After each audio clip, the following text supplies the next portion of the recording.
देखिए, एक तो 2012 में दीपेंद्र हुड्डा को हरा करके मैंने इस संघ पर एक तरीके से मेरा कब्जा हुआ था या मैं चुनाव जीता था और इनके मन में कसक थी और ये षड्यंत्र, एक कुश्ती संघ पर कब्जा और दूसरा इसी बहाने भारतीय जनता पार्टी पर हमला, विचारधारा पर हमला, क्योंकि मैं पार्टी में 89 से जुड़ा हूं, राम जन्मभूमि आंदोलन से भी जुड़ा हूं, राम जन्मभूमि आंदोलन में 2-2 बार जेल जा चुका हूं और हमारे बहाने ये बीजेपी पर हमला था या मोदी जी पर हमला था या विचारधारा पर हमला था।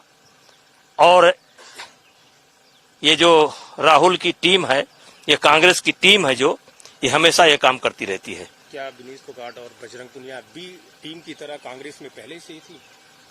ये तो ये चेहरे थे, मोहरे थे, ये मोहरे थे जो भूपेंद्र हुड्डा के द्वारा और कांग्रेस के द्वारा या कांग्रेस फैमिली के द्वारा ये मोहरे के तौर पर प्रयोग किए गए थे। सर, एक लास्ट क्वेश्चन से, जिस तरीके से विनीश फोगाट ये कह रही हैं कि हमारे साथ हुआ, ऐसा फिर कभी किसी महिलाओं के साथ उनके साथ क्या हुआ?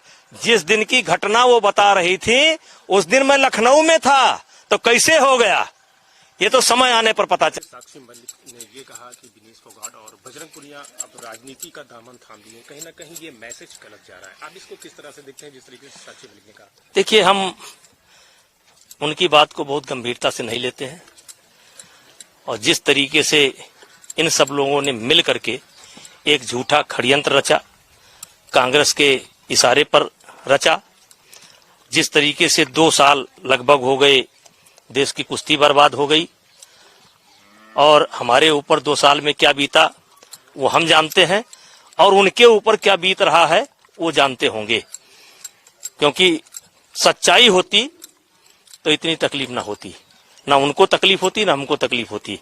सब जानते हुए ये लोग झूठ का सहारा लिए। आवाज सच्चाई देश की जनता के सामने है और अभी तो बहुत लोग साथ छोड़ेंगे, क्योंकि उस समय तो ऐसा लगा था कि शायद ये घटना सत्य हो। तमाम लोग आ गए थे समर्थन में, हजारों लोग आ गए थे। आज धीरे धीरे अलग हो गए, सब अलग हो जाएंगे। नेताजी, जिस तरीके से 2 साल से दर्द आप झेल रहे थे, जिस तरीके से आप पर संगीन आरोप लगाए गए और पूरा मामला न्यायालय में है और जिस तरीके से आप पहले से ही कह रहे थे कि कांग्रेस का हाथ षड्यंत्र है, वो बात सच सामने आई। अब अगला एक्शन क्या होगा? अब अगला एक्शन क्या? अभी तो मैं केस लड़ रहा हूं।